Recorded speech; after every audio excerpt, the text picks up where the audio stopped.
Um, well, the topic says my journey from actor to director. I think many green and yellow lights would go off if I told you the long version. So I'm going to see what parts of it, and like Prakash Raj said, I also ramble along and I speak to myself and you'll probably overhear. Again, like Prakash Raj, I stumbled upon acting. I did my master's in social work. I was involved with a couple of NGOs, first on women's issues and then with children. And I was very idealistic. I want to believe I still am, even though it sometimes sounds foolish, but I think that's what keeps you grounded. That's what at least keeps me going. And through those experiences, I think when I stumbled upon acting, it wasn't that I wanted to become an actress. I did a small film called Ek Thi Gunja, which, like many small films, dies after maybe 1 or 2 festivals and a screening on Doordarshan. It never even got released. But there was an article about it, and that's how somebody saw it, and I was introduced to Deepa Mehta, and I did Fire. Of course, many years later, people asked me, why did you do such a bold film as your first film? But at that time, I didn't know there was even going to be a second film, because I just did it. I thought it was an interesting story. It was something that wasn't talked about in the society, not even in my home, which I thought was a very liberal home and very open environment. But we didn't really talk as much about issues that Fire raised. And that's how I did Fire and a couple of films after that. But I never really saw myself as an actor. I mean, even now when I have to fill in a form and it says occupation, I'm thinking, okay, what's the right thing to write for this one? So, so I see even in my introduction there are a couple of things written, but I don't think I do justice to any one of them because I don't devote enough time and energy to any one of them. I see all of that as more as an interest, and they kind of overlap, they feed on each other. One thing sometimes takes precedence over the other because of the involvement at that point of time.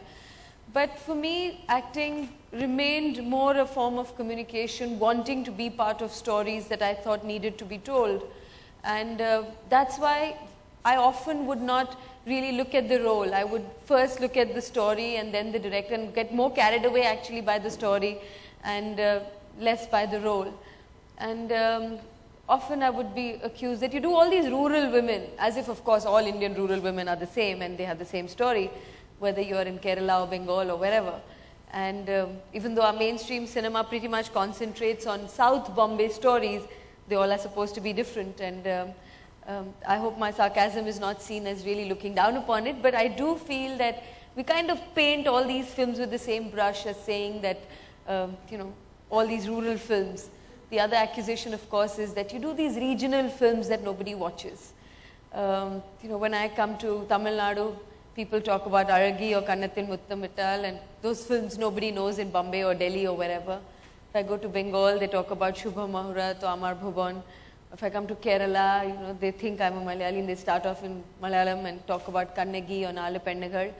And for me, all those audiences are just as important. I've done films in 10 different languages, and in my introduction, people usually struggle trying to remember the names, and they say fire and earth, and then they kind of just sort of trail off, because at a pan-India level, there aren't that many films that can appeal or at least reach out to everybody. But for me, with every experience, I think one has grown, one has been exposed to the life there, the stories of women there, the people, the talents, and India is not Delhi and Bombay, and we have to keep reminding ourselves or remind a lot of people in those cities that, and that's why I have never felt that, oh, I needed to prove that I am doing pan-India work. And as someone said in the morning, what is India? How do you even define something?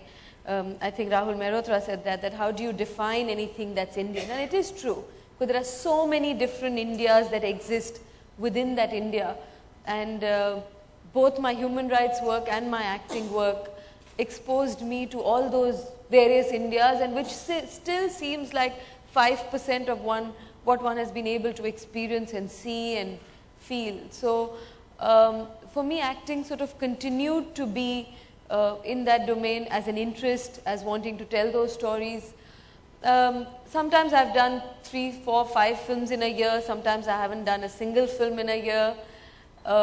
Also, the other thing that gets attached is that, you know, when you're not fair and lovely, so to say, then you can't really be part of the mainstream. And you, well, I'm telling you the things that people, when they're not so polite, and you kind of hear at the back of your head, when you do a film where you are supposed to play an upper middle class person and the director comes and says, I know you're a bit sticky about, you know, not putting too much makeup and not becoming white, but this is an upper middle class role. So, you know, not one of your Dalit, lower class rural women where you can get off by, you know, continuing by being dark, but, you know, this is an upper middle class. I was like, okay, where is it written that upper middle class people only have to be fair? And today when I was coming by this flight in Kingfisher, and in fact I was telling my husband, I said, you know, it's not just films. If you see all the air hostesses, and 99 out of 100 are actually white. And it's not just by coincidence. So, you know, I've taken on along the way a few sort of personal battles and said that, what about those 90% of Indians who are born with this color? Do we have to continue to feel miserable and say, oh my God, we haven't made it? Do we have to look at every beauty magazine and say that, oh my God, I'm so ugly? You know, so these definitions that constantly put you in certain boxes, and then when of course people are polite, they say, no, we love your dusky skin, and every article begins with earthy, dusky, as if there's no other way to describe me. But so those are the baggages. You know, I think men suffer less of all of that, but you know, how can you be dark and be doing, I mean, if you see also the dusky women in the industry, as the films go by, they become less and less dusky, and you wonder what happened. So, and they start doing the ads for, in fact, fairness creams. So along the way with my acting, there were lots of these little battles that one was kind of fighting. And when I would go to colleges, I would invariably get a question from a student, especially a female student, who would say, ma'am, despite being dark, how come you're so confident? It was almost like, you know, and initially I used to wonder what kind of a question this is, and I realized that, you know, it isn't something I can dismiss. I've just been so fortunate that in my family, my parents never made me feel that way, or, you know, always wanted me to do 100 other things. There was no time to think whether you were dusky or you were fair, was that good or was that bad, or there were always more interesting things to do and think about, so it never was an issue.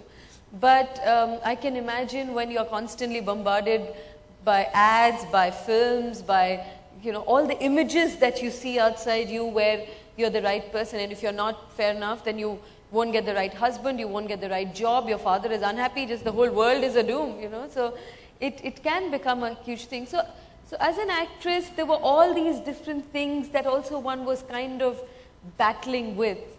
But my journey to becoming a director wasn't so much something that was against acting. I enjoyed being part of these different stories, but, you know, acting is still, you're dependent on good projects that come to you. Living in Delhi, that wasn't so easy. Being so vocal about the fact that I didn't want to do a certain kind of cinema, and the fact that it was a choice that I was making, and not sour grapes as some people would. You know, if you dance at a friend's place and they say, oh, but you dance really well, you know, you could do actually commercial films. It almost felt like maybe I have that fear that I can't or I won't. The fact that it's a choice you make, even after 13 years I get asked that question, that why don't you do commercial films? I mean, you could do commercial films and then do also this and all kinds of theories. So just the fact of having that space to do what you want to do and not having to explain constantly as to I do this because of this is a process. I mean, sometimes it irritates me, sometimes I laugh it off, but sometimes I wonder that, you know, is our society so much into conformism where there is really no space to just, and I'm not even doing something that is so outlandish or that is something so out of the league. There are lots of people, and I've been very fortunate to have met many of them who have truly charted their own path, who have truly done things out of the league, who have really lived their lives. Maybe the media is not focusing on them, but they are quietly doing their stuff somewhere in this country, in this world, and are happy doing that. I mean, I know many such people whom probably people would see from outside and say, oh, but you could have done this. But they're like, I am doing what I like doing. You know, stop torturing me about that, and given them another opportunity to live all over again, and they would do exactly that. So I feel that I'm not even so doing something that's that different, and yet one is having to constantly explain. So therefore, the kind of roles I was getting were, of course, stereotyping. They were either women-oriented subject, which meant basically the woman kills the villain at the end, and you know, that was seen as empowerment, or you know, stories that was hammered with messages, and I like I spoke in the morning, were kind of heavy-handed, and you said, you know, you have a great message, but I'm sure there's another way to tell it. Or you know, there were films that would say, you know, this will really bring you to another league. This is a fashion magazine, corporate honcho's role. We'll give you a different look, which meant more wigs and maybe different clothes, and so that you could prove that you would also look fine in a jeans or, you know, whatever. So getting kind of tired of those kind of roles and having less and less choices, and even though I thought I was choosing the best out of what I got, it somehow wasn't satisfying. I do feel happy that every choice that I've made in films has been for honest reasons, but I'm not so happy about the fact that not that all my films that I have done have been good experiences. Out of 30 films, I would say 20 would still bring a smile to my face, and which I believe on an average, and actors would endorse that, is reasonably high number, because even if you take the best of actors, they've had to do films that weren't really that great, and it's also because there's so many factors involved. You hear a story, you meet a director, and you say, wow, this sounds exciting. And when you actually go and do it, there are those 100 people on the sets, and there are 100 variables, and there is a producer who would say, yes, we want an item song in the middle of it, and you know, things change, and the film is not the film that you thought it would be. So it was a bit of that angst that wanted me to direct. My God, the yellow light's already on. Okay, I'm going to really rush through this. Somehow my yellow light came faster than yours, it seems, but so I'm going to, the real part is actually the direction part, because that was a big leap for me. I did want to direct, but I didn't think Firak would be my first film. That really was born out of my involvement with issues of identity, issues of violence, this whole notion of the other. And I was doing a series of talks, especially after Gujarat riots. I went to about 50 colleges around the country and spoke about these issues. And it was through many of these conversations that I found became so polarized, and you know, passions were flying and the prejudices were surfacing, which is what made me feel that this is the film I want to do, and this is the story I want to tell. And that's why I became a writer by default. I tried to look for a writer, but I thought the story was so close to my heart and I wanted to be involved in it. Either I would find a writer who was a skilled writer, or somebody who was close to the subject, but not both. And that's how I wrote the script. I did get a co-writer at the end, and I also directed the film. And I think all the experiences that I had had till then, whether as an actress, whether as a person, whether as a woman, whether all the multiple identities that we all have, all of them somehow I think came handy. All the things that I had learned as a child in my younger days, you know, music, dance, all the sensibilities, aesthetics, conversations, people, everything that one had subconsciously gathered over the years, I think those were the things that manifested, because I had never assisted anybody. I'm not a huge film buff. In fact, I grew up with, you know, hardly watching any films. And it was those experiences that kind of, when I said it was my instinct, and what is an instinct? I think instinct is also, there is grooming that happens to